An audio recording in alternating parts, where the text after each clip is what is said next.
This reading by Stewart Wills. Moby Dick by Herman Melville, Chapter 3. The Spouter Inn. Entering that gable-ended Spouter Inn, you found yourself in a wide, low, straggling entry with old-fashioned wainscots, reminding one of the bulwarks of some condemned old craft.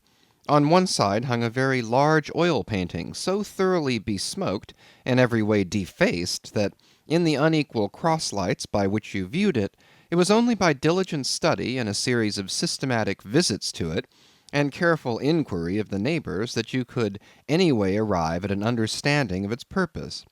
Such unaccountable masses of shades and shadows, that at first you almost thought some ambitious young artist, in the time of the New England hags, had endeavored to delineate chaos bewitched.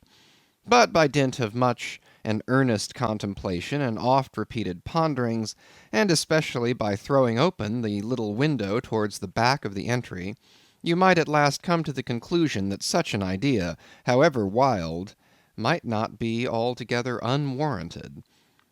But what most puzzled and confounded you was a long, limber, portentous black mass of something hovering at the centre of the picture, over three blue, dim, perpendicular lines floating in a nameless yeast. A boggy, soggy, squitchy picture, truly, enough to drive a nervous man distracted.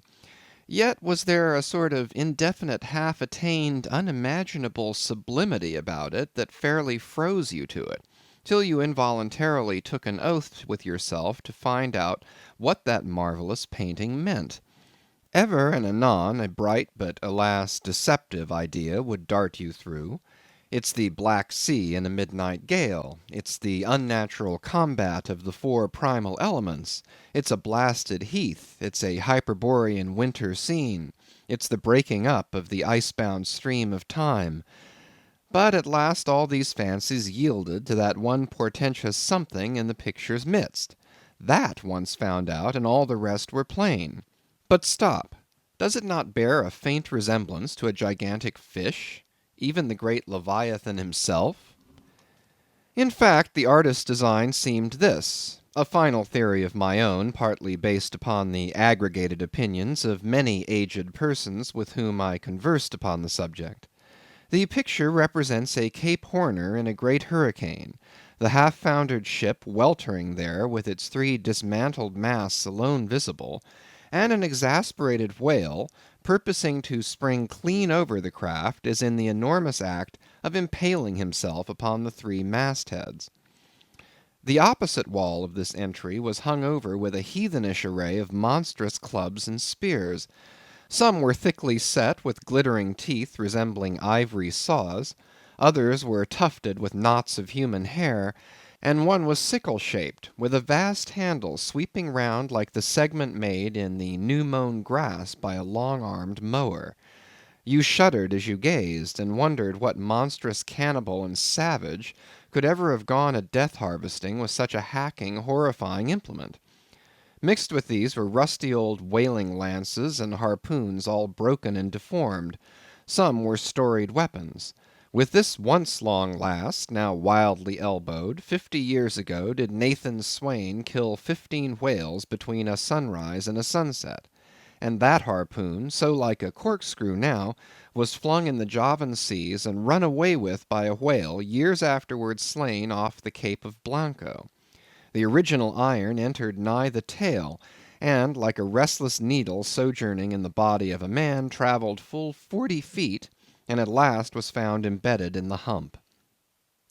Crossing this dusky entry, and on through yon low-arched way, cut through what in old times must have been a great central chimney with fireplaces all round, you enter the public room. A still duskier place is this, with such low ponderous beams above, and such old wrinkled planks beneath, that you would almost fancy you trod some old craft's cockpits, especially of such a howling night, when this corner-anchored old ark rocked so furiously. On one side stood a long, low, shelf-like table covered with cracked glass cases, filled with dusty rarities gathered from this wide world's remotest nooks. Projecting from the further angle of the room stands a dark-looking den, the bar, a rude attempt at a right whale's head. Be that how it may, there stands the vast arched bone of the whale's jaw, so wide a coach might almost drive beneath it. Within are shabby shelves, ranged round with old decanters, bottles, flasks, and in those jaws of swift destruction, like another cursed Jonah, by which name indeed they called him, bustles a little withered old man, who, for their money, dearly sells the sailors deliriums and death. Abominable are the tumblers into which he pours his poison. Though true cylinders without, within the villainous green goggling glasses deceitfully tapered downwards to a cheating bottom. Parallel meridians rudely pecked into the glass surround these footpads goblets. Fill to this mark, and your charge is but a penny. To this, a penny more, and so on to the full glass, the Cape Horn measure, which you may gulp down for a shilling. Upon entering the place, I found a number of young seamen gathered about a table, examining by a dim light the divers specimens of scrimshander. I sought the landlord, and telling him I desired to be accommodated with a room, received for answer that his house was full, not a bed unoccupied. "But avast," he added, tapping his forehead, "you hain't no objections to sharing a harpooneer's blanket, have ye? I suppose you're going a whaling, so you better get used to that sort of thing." I told him that I never liked to sleep two in a bed, that if I should ever do so, it would depend upon who the harpooneer might be, and that if he, the landlord, really had no other place for me, and the harpooneer was not decidedly objectionable, why, rather than wander further about a strange town on so bitter a night, I would put up with the half of any decent man's blanket. "I thought so. All right, take a seat. Supper? You want supper? Supper'll be ready directly." I sat down on an old wooden settle, carved all over like a bench on the battery. At one end, a ruminating tar was still further adorning it with his jackknife, stooping over and diligently working away at the space between his legs. He was trying his hand at a ship under full sail, but he didn't make much headway, I thought. At last, some 4 or 5 of us were summoned to our meal in an adjoining room. It was cold as Iceland, no fire at all. The landlord said he couldn't afford it. Nothing but 2 dismal tallow candles, each in a winding sheet. We were fain to button up our monkey jackets, and hold to our lips cups of scalding tea with our half-frozen fingers. But the fare was of the most substantial kind. Not only meat and potatoes, but dumplings, good heavens! Dumplings for supper. One young fellow in a green box coat addressed himself to these dumplings in a most direful manner. "My boy," said the landlord, "you'll have the nightmare to a dead certainty." "Landlord," I whispered, "that ain't the harpooneer, is it?" "Oh no," said he, looking sort of diabolically funny. "The harpooneer is a dark complexioned chap. He never eats dumplings, he don't. He eats nothing but steaks, and he likes 'em rare." "The devil he does," says I. "Where is that harpooneer? Is he here?" "He'll be here afore long," was the answer. I could not help it, but I began to feel suspicious of this dark complexioned harpooneer. At any rate, I made up my mind that if it so turned out that we should sleep together, he must undress and get into bed before I did. Supper over, the company went back to the bar room, when, knowing not what else to do with myself, I resolved to spend the rest of the evening as a looker on. Presently a rioting noise was heard without. Starting up, the landlord cried, "That's the Grampus's crew. I seed her reported in the offing this morning. A 3 years' voyage, and a full ship. Hurrah, boys! Now we'll have the latest news from the Fijis."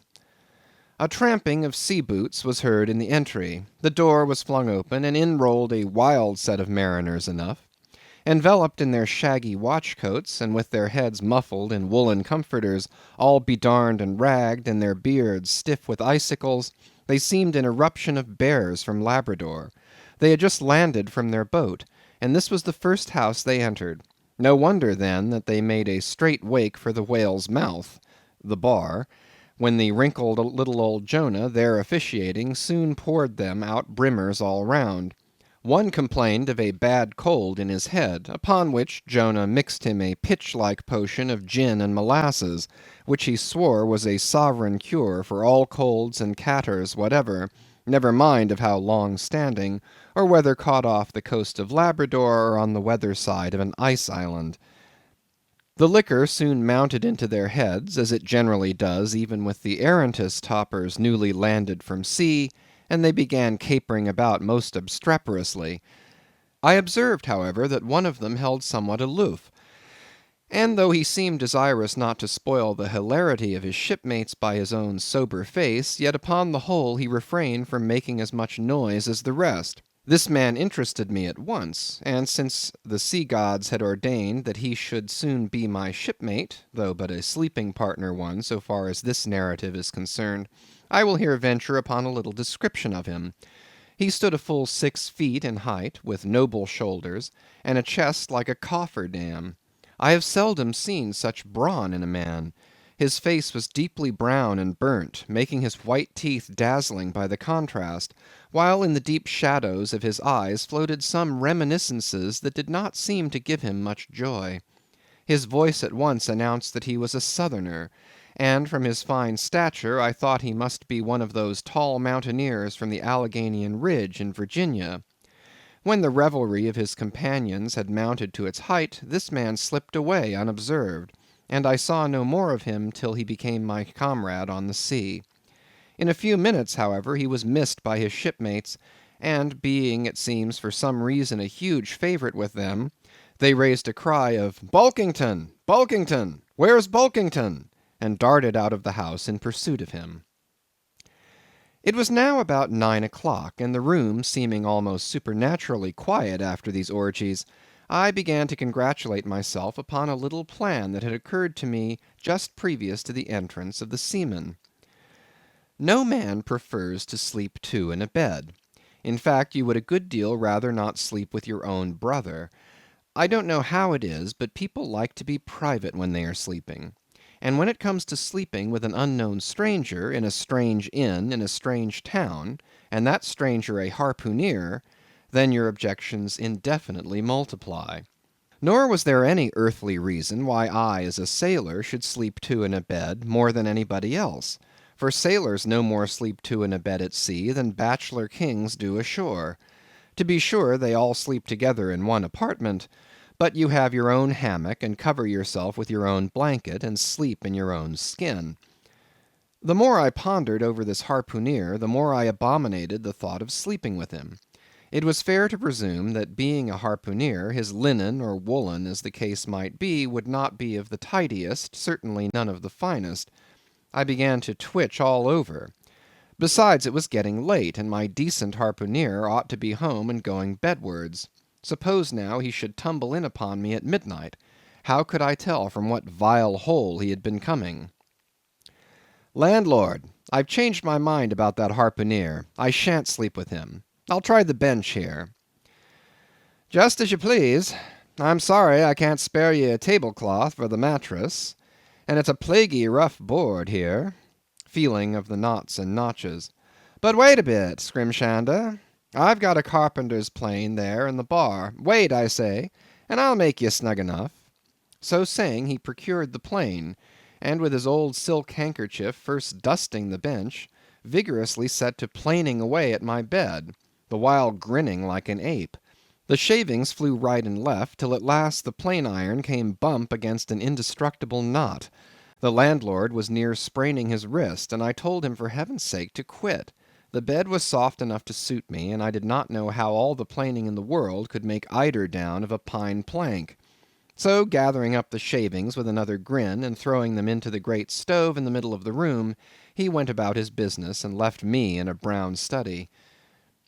I now took the measure of the bench, and found that it was a foot too short, but that could be mended with a chair. But it was a foot too narrow, and the other bench in the room was about 4 inches higher than the planed one, so there was no yoking them. I then placed the first bench lengthwise along the only clear space against the wall, leaving a little interval between for my back to settle down in. But I soon found that there came such a draught of cold air over me from under the sill of the window that this plan would never do at all, especially as another current from the rickety door met the one from the window, and both together formed a series of small whirlwinds in the immediate vicinity of the spot where I had thought to spend the night. The devil fetch that harpooner, thought I. But stop, couldn't I steal a march on him? Bolt his door inside, and jump into his bed, not to be wakened by the most violent knockings? It seemed no bad idea, but upon second thoughts I dismissed it. For who could tell but what the next morning, so soon as I popped out of the room, the harpooner might be standing in the entry, all ready to knock me down?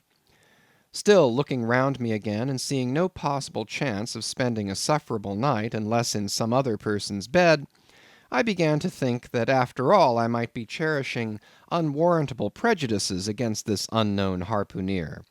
Thinks I, I'll wait a while. He must be dropping in before long. I'll have a good look at him then, and perhaps we may become jolly good bedfellows after all. There's no telling. But though the other boarders kept coming in by ones, twos, and threes, and going to bed, yet no sign of my harpooner. "Landlord," said I, "what sort of chap is he? Does he always keep such late hours?" It was now hard upon 12 o'clock. The landlord chuckled again with his lean chuckle, and seemed to be mightily tickled at something beyond my comprehension. "No," he answered, "generally he's an early bird, early to bed and early to rise. Yes, he's the bird what catches the worm. But to-night he went out a-peddling, you see, and I don't see what on earth keeps him so late, unless, maybe, he can't sell his head." "Can't sell his head?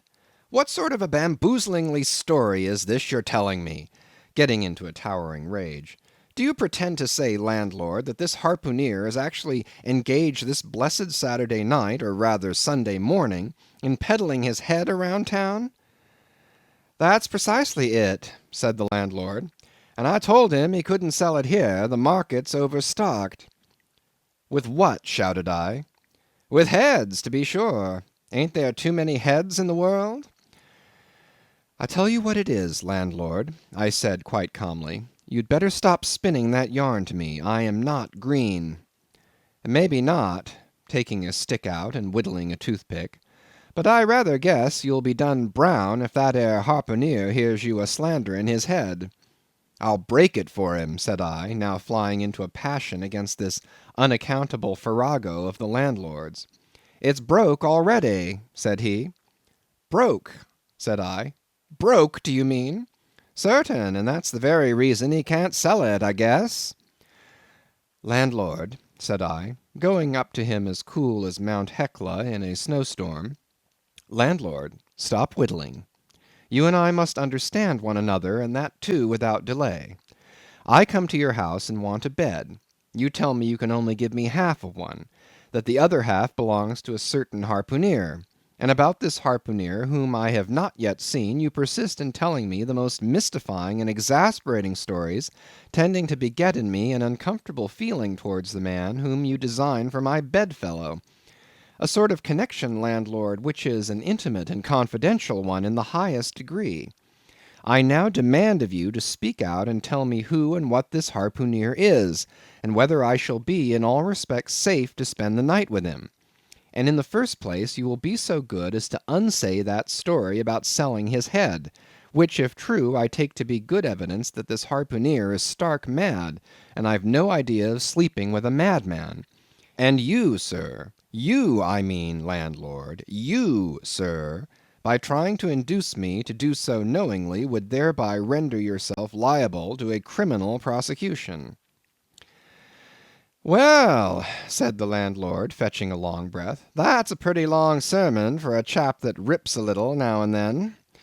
But be easy, be easy. This here harpooner I've been telling you of has just arrived from the South Seas, where he bought up a lot of bomb New Zealand heads, great curios, you know, and he sold all of 'em but one, and that one he's trying to sell to-night, 'cause to-morrow's Sunday, and it would not do to be selling human heads about the streets when folks is going to churches. He wanted to last Sunday, but I stopped him just as he was going out the door with 4 heads strung on a string, for all the earth like a string of onions. This account cleared up the otherwise unaccountable mystery, and showed that the landlord after all had no idea of fooling me. But at the same time, what could I think of a harpooneer who stayed out of a Saturday night clean into the holy Sabbath, engaged in such a cannibal business as selling the heads of dead idolaters? Depend upon it, landlord, that harpooneer is a dangerous man. He pays regular, was the rejoinder. But come, it's getting dreadful late. You'd better be turning flukes. It's a nice bed. Sal and me slept in that ere bed the night we was spliced. There's plenty of room for two to kick about in that bed. It's an almighty big bed, that. Why, afore we give it up, Sal used to put our Sam and little Johnny in the foot of it. But I got a dreaming and sprawling about one night, and somehow Sam got pitched on the floor, and came near breaking his arm. After that, Sal said it wouldn't do. Come along here, I'll give you a glim in a jiffy. And so saying, he lighted a candle and held it towards me, offering to lead the way. But I stood irresolute. When looking at a clock in the corner, he exclaimed, I vomit Sunday. You won't see that harpooneer tonight. He's come to anchor somewhere. Come along then. Do come, won't you come? I considered the matter a moment, and then upstairs we went. And I was ushered into a small room, cold as a clam, and furnished, sure enough, with a prodigious bed, almost big enough, indeed, for any 4 harpooneers to sleep abreast. There, said the landlord, placing the candle on a crazy old sea-chest that did double duty as a washstand and centre table. There, make yourself comfortable now, and good night to ye. I turned round from eyeing the bed, but he had disappeared. Folding back the counterpane, I stood over the bed. Though none of the most elegant, it yet stood the scrutiny tolerable well. I then glanced round the room, and besides the bedstead and centre table, could see no other furniture belonging to the place, but a rude shelf, the 4 walls, and a papered fireboard representing a man striking a whale. Of things not properly belonging to the room, there was a hammock lashed up and thrown upon the floor in one corner, also a large seaman's bag containing the harpooneer's wardrobe, no doubt in lieu of a land trunk. Likewise, there was a parcel of outlandish bone fish-hooks on the shelf over the fireplace, and a tall harpoon standing at the head of the bed. But what is this on the chest? I took it up, and held it close to the light, and felt it, and smelt it, and tried every way possible to arrive at some satisfactory conclusion concerning it. I can compare it to nothing but a large door-mat, ornamented at the edges with little tinkling tags, something like the stained porcupine quills round an Indian moccasin. There was a hole or slit in the middle of this mat, as you see the same in South American ponchos. But could it be possible that any sober harpooneer could get into a door-mat and parade the streets of any Christian town in that sort of guise? I put it on to try it, and it weighed me down like a hamper, being uncommonly shaggy and thick, and I thought a little damp, as though this mysterious harpooneer had been wearing it of a rainy day. I went up to it in a bit of glass stuck against the wall, and I never saw such a sight in my life. I tore myself out of it in such a hurry that I gave myself a kink in the neck. I sat down on the side of the bed and commenced thinking about this head-peddling harpooneer and his door-mat. After thinking some time on the bedside, I got up and took off my monkey jacket, and then stood in the middle of the room thinking. Then I took off my coat and thought a little more in my shirt sleeves. But beginning to feel very cold now, half undressed as I was, and remembering what the landlord said about the harpooneer's not coming home at all that night, it being so very late, I made no more ado, but jumped out of my pantaloons and boots, and then blowing out the light, tumbled into bed, and commended myself to the care of heaven. Whether that mattress was stuffed with corn cobs or broken crockery, there is no telling, but I rolled about a good deal, and could not sleep for a long time. At last I slid off into a light doze, and had pretty nearly made a good offing towards the land of Nod, when I heard a heavy footfall in the passage, and saw a glimmer of light come into the room from under the door. Lord save me, thinks I, that must be the harpooneer, the infernal head-peddler. But I lay perfectly still, and resolved not to say a word till spoken to. Holding a light in one hand, and that identical New Zealand head in the other, the stranger entered the room, and without looking towards the bed, placed his candle a good way off from me on the floor in one corner, and then began working away at the knotted cords of the large bag I before spoke of as being in the room. I was all eagerness to see his face, but he kept it averted for some time while employed in unlacing the bag's mouth. This accomplished, however, he turned round, when, good heavens, what a sight! Such a face! It was of a dark purplish yellow colour, here and there stuck over with large blackish looking squares. Yes, it's just as I thought, he's a terrible bedfellow. He's been in a fight, got dreadfully cut, and here he is just from the surgeon. But at that moment he chanced to turn his face so towards the light that I plainly saw they could not be sticking plasters at all, those black squares on his cheeks. They were stains of some sort or other. At first I knew not what to make of this, but soon an inkling of the truth occurred to me. I remembered a story of a white man, a whaleman too, who falling among the cannibals had been tattooed by them. I concluded that this harpooner in the course of his distant voyages must have met with a similar adventure. And what is it, thought I, after all? It's only his outside. A man can be honest in any sort of skin. But then what to make of his unearthly complexion? That part of it, I mean, lying round about and completely independent of the squares of tattooing. To be sure, it might be nothing but a good coat of tropical tanning, but I never heard of a hot sun tanning a white man into a purplish yellow one.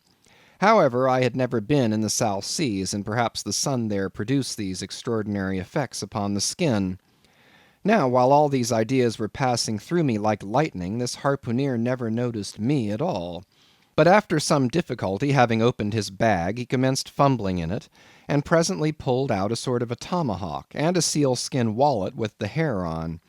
Putting these on the old chest in the middle of the room, he then took the New Zealand head, a ghastly thing enough, and crammed it down into the bag. He now took off his hat, a new beaver hat, when I came nigh singing out with fresh surprise. There was no hair on his head, none to speak of at least, nothing but a small scalp knot twisted upon his forehead. His bald purplish head now looked for all the world like a mildewed skull. Had not the stranger stood between me and the door, I would have bolted out of it quicker than I ever bolted a dinner. Even as it was, I thought something of slipping out the window, but it was the second floor back. I am no coward, but what to make of this head-peddling purple rascal altogether passed my comprehension. Ignorance is the parent of fear, and being completely nonplussed and confounded about the stranger, I confessed I was now as much afraid of him as if it was the devil himself who had thus broken into my room in the dead of night. In fact, I was so afraid of him that I was not game enough just then to address him, and demand a satisfactory answer concerning what seemed inexplicable in him. Meanwhile he continued the business of undressing, and at last showed his chest and arms. As I live, these covered parts of him were checkered with the same squares as his face. His back, too, was all over the same dark squares. He seemed to have been in a 30 years' war, and just escaped from it with a sticking plaster shirt. Still more, his very legs were marked as if a parcel of dark green frogs were running up the trunks of young palms. It was now quite plain that he must be some abominable savage or other shipped aboard of a whaleman in the South Seas, and so landed in this Christian country. I quaked to think of it. A peddler of heads, too. Perhaps the heads of his own brothers. He might take a fancy to mine. Heavens, look at that tomahawk! But there was no time for shuddering, for now the savage went about something that completely fascinated my attention, and convinced me that he must indeed be a heathen. Going to his heavy grego, or rapall, or dreadnought, which he had previously hung on a chair, he fumbled in the pockets, and produced at length a curious little deformed image, with a hunch on its back, and exactly the colour of a 3 days old Congo baby. Remembering the embalmed head, at first I almost thought that this black manikin was a real baby preserved in some similar manner. But seeing that it was not at all limber, and that it glistened a good deal like polished ebony, I concluded that it must be nothing but a wooden idol, which indeed it proved to be. For now the savage goes up to the empty fireplace, and removing the papered fireboard, sets up this little hunchbacked image like a 10-pin between the andirons. The chimney jambs and all the bricks inside were very sooty, so that I thought this fireplace made a very appropriate little shrine or chapel for his Congo idol. I now screwed my eyes hard toward the half-hidden image, feeling but ill at ease, meantime, to see what was next to follow. First, he takes about a double handful of shavings out of his grego pocket, and places them carefully before the idol. Then, laying a bit of ship biscuit on top, and applying the flame from the lamp, he kindled the shavings into a sacrificial blaze. Presently, after many hasty snatches into the fire, and still hastier withdrawals of his fingers, whereby he seemed to be scorching them badly, he at last succeeded in drawing out the biscuit, then blowing off the heat and ashes a little, he made a polite offer of it to the little negro. But the little devil did not seem to fancy such dry sort of fare at all. He never moved his lips. All these strange antics were accompanied by still stranger guttural noises from the devotee, who seemed to be praying in a sing-song, or else singing some pagan psalmody or other, during which his face twitched about in the most unnatural manner. At last, extinguishing the fire, he took his idol up very unceremoniously, and bagged it again in his grego pocket as carelessly as if he were a sportsman bagging a dead woodcock. All these queer proceedings increased my uncomfortableness, and seeing him now exhibiting strong symptoms of concluding his business operations and jumping into bed with me, I thought it was high time, now or never, before the light was put out, to break the spell in which I had so long been bound. But the interval I spent in deliberating what to say was a fatal one. Taking his tomahawk from the table, he examined the head of it for an instant, and then holding it to the light, with his mouth at the handle, he puffed out great clouds of tobacco smoke. The next moment the light was extinguished, and this wild cannibal, tomahawk between his teeth, sprang into bed with me. I sang out, I could not help it now, and giving a sudden grunt of astonishment, he began feeling me. Stammering out something, I knew not what, I rolled away from him against the wall, and then conjured him, whoever or whatever he might be, to keep quiet, and let me get up and light the lamp again. But his guttural responses satisfied me at once that he but ill comprehended my meaning. "Who debble you?" he said at last. "You no speaky, damn me, I kill ye." And so saying, the lighted tomahawk began flourishing about me in the dark. "Landlord, for God's sake, Peter Coffin!" shouted I. "Landlord! Watch! Coffin! Angel, save me!" "Speaky! Tell ye me who ye be, or damn me, I kill ye!" again growled the cannibal, while his horrid flourishings of the tomahawk scattered the hot tobacco ashes about me till I thought my linen would get on fire. But, thank heaven, at that moment the landlord came into the room, light in hand, and leaping from the bed, I ran up to him. "Don't be afraid now," said he, grinning again. "Queequeg here wouldn't harm a hair of your head." "Stop your grinning," shouted I. "And why didn't you tell me that infernal harpooner was a cannibal?" "I thought you'd know it. Didn't I tell ye he was a peddling heads around town? But turn flukes again and go to sleep. Queequeg, look here. You sabby me, I sabby you. This man sleepy you. You sabby?" "Me sabby plenty," grunted Queequeg, puffing away at his pipe and sitting up in bed.